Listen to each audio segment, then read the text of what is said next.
What's up everyone, it's Real Fatties here, and before we get into this video where I'm going to show you guys how to set up a double bead setup, I want to say that I'm sorry for not getting you guys out that float fishing video. It's going to be coming soon.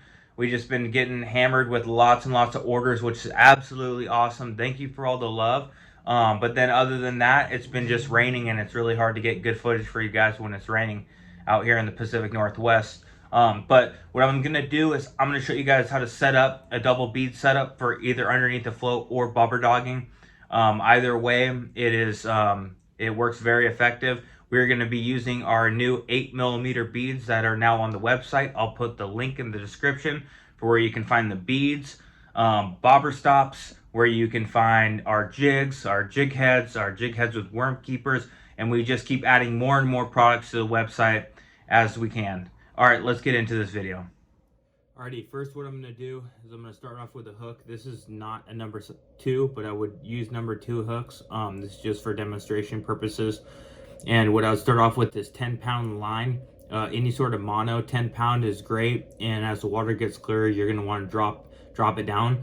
What I start off with the first hook is I go ahead and do the egg loop knot.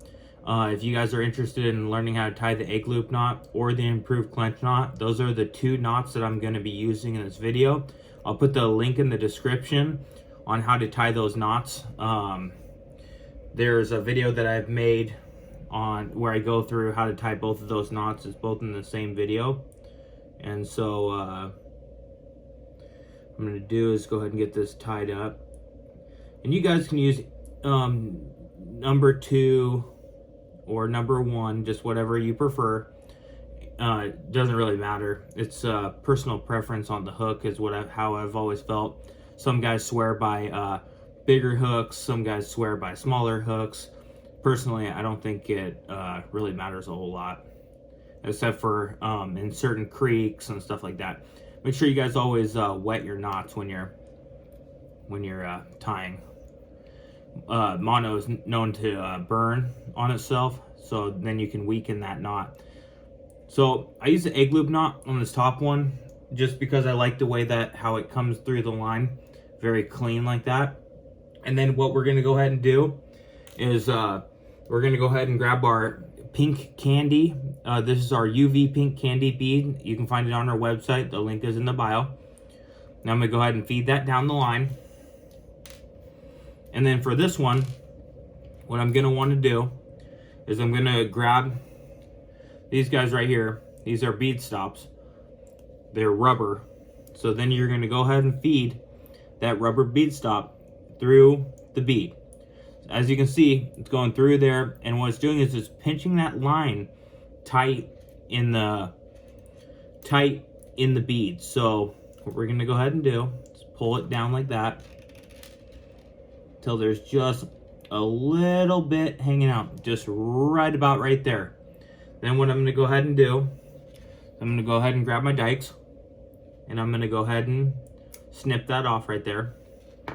Now, what I'm going to want to do with the bead is I'm going to want to peg it. Rule of thumb is 2 fingers above the shank of the hook.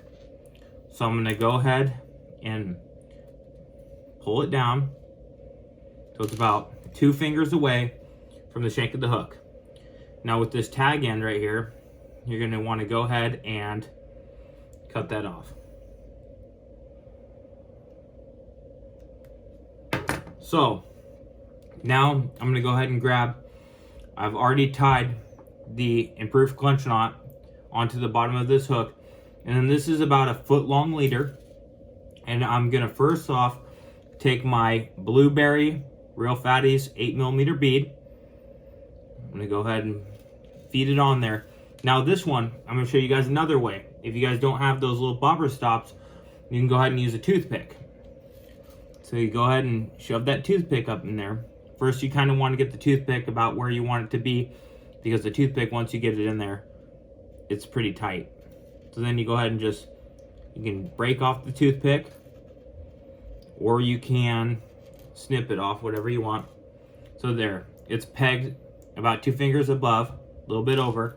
Now I'm going to take the other end of that line right there, and I'm going to go ahead and tie it onto the bottom of this hook here. What knot I'm using here is an improved clench knot. So we're going to go ahead and do anywhere from 4 to 8 wraps. Just depends on whatever you want to do.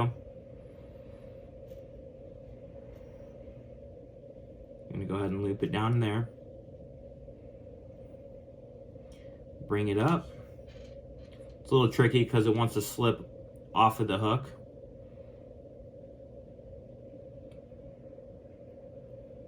Okay.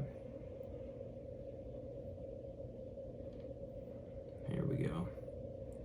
Trying to show you guys and tie the knot is not the easiest thing.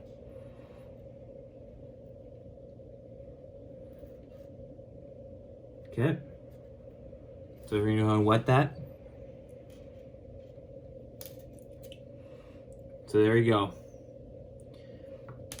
Now, what you're going to want to do, make sure you pull that knot nice and tight, bottom of that hook. Go ahead and pull off this tag end right here. So now, what you got here is a double bead setup. So you got your hook on the bottom, then you got about a 1-foot long leader, then you have your hook. That's gonna go to your leader, which then will be connected to your inline weight, which will go to your float or bobber dogging. Now, if you're having problems with keeping the presentation in the water, it's wanting to float up, say the current's going faster, what you're gonna wanna do is go ahead and add a split shot up here in the line. And what I would do is add a split shot about 6 inches down, so then these guys don't get tangled while going through the water column. But now when you're doing this, you're fishing in 2 different water columns, and this is very, very effective. If you guys have any questions, don't forget to like and subscribe, and go ahead and comment below with your questions, and I'll go ahead and make videos to help you guys out as much as I can.